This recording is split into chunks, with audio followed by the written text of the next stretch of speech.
வணக்கம். செல்வகுமாரின் தஞ்சாவூர், திருவாரூர், நாகப்பட்டினம், மயிலாடுதுறை மாவட்டங்களுக்கான வானிலை ஆய்வறிக்கை 2025 மே 21 புதன்கிழமை மதிய நிலவர ஆய்வறிக்கை.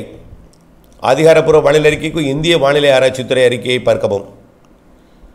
அரபிக்கடலில் கோவா கரையோரம் நீடித்துக் கொண்டிருந்த அந்த காற்றழுத்த தாழ்வு நிலை அதாவது காற்று சுழற்சி தாழ்வு நிலை ஆயிடுச்சு. இன்றைக்கு தாழ்வு பகுதியாக உருவாக போகிறது. அடுத்தது பிறகு வங்கக்கடல் ஈழோடு சேர்ந்து தாழ்வு பகுதி உருவாக்கி அது அப்படியே தீவிர தாழ்வு மண்டலம் என்று உருவாகி புயலாகி சூப்பர் புயல் வரைக்கும் உருவாக போகுது. சக்தி என்ற சூப்பர் புயலாக. இது ஒரு புறம் இருக்க, காற்றை திசை மாற்றி வைத்திருக்க வங்கக்கடலிலே வரக்கூடிய 23ஆம் தேதி ஒரு காற்று சுழற்சி உருவாக போகுது. அது தெற்கு மத்திய வங்கக்கடல் பகுதியில் உருவாக போகுது. அந்தமானுக்கும் இலங்கைக்கும் இடைப்பட்ட பகுதியில் இந்த காற்று சுழற்சி உருவாக போகுது. இதனால் இன்றைக்கும் நாளைக்கும் மழை வாய்ப்பு இல்லை. இருந்தாலும் 23ஆம் தேதி புதிதாக உருவாகக்கூடிய காற்று சுழற்சி காரணமாக காற்றோட திசை மேற்கிலிருந்து கிழக்கு நோக்கி இருக்கும். இதனால் வங்கக்கடலோரம் அதாவது டெல்டா மாவட்டங்களுக்கும் தஞ்சாவூர், திருவாரூர், நாகப்பட்டினம், மயிலாடுதுறை மாவட்டங்களுக்கு வெள்ளிக்கிழமை 23ஆம் தேதி மாலை இரவிலே கனமழை தெரிகிறது.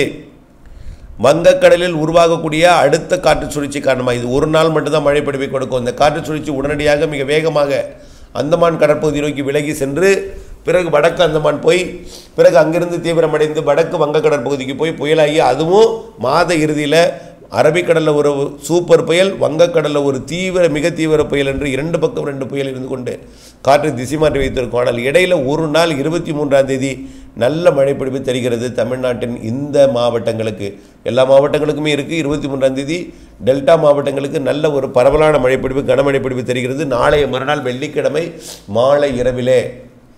அடுத்தது உடனடியாக மழை பெருசாக இருக்காது.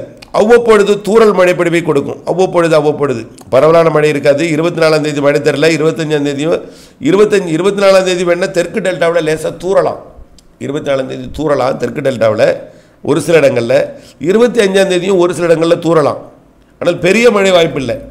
25ஆம் தேதி 26ஆம் தேதியும் தூறலாம். பெரிய மழை வாய்ப்பு இல்லை. தூறல் நனைக்கும் மழை பொழிவு, கேரளாவில் பெய்யக்கூடிய மழை, பாலக்காட்டு கணவாயிலிருந்து வரக்கூடிய அந்த சாரல், துளி துளியாக மேகம் வந்து அங்கொன்றும் இங்கொன்றுமாக தூறலை போடும். அவ்வளவுதான். 27, 28 தேதிகளில் கொஞ்சம் மழை தெரியுது. லேசான மழை, மிதமான மழை தெரியுது. ஆனால் பரவலாக இருக்காது. ஒரு சில இடங்களில் தான் இருக்கும் மாத இறுதியில். வங்கக்கடல், அரபிக்கடல் 2 பகுதியிலையும் உருவாகக்கூடிய வடக்கு வங்கக்கடல், வடக்கு அரபிக்கடல் பதில் உருவாகக்கூடிய இந்த காற்று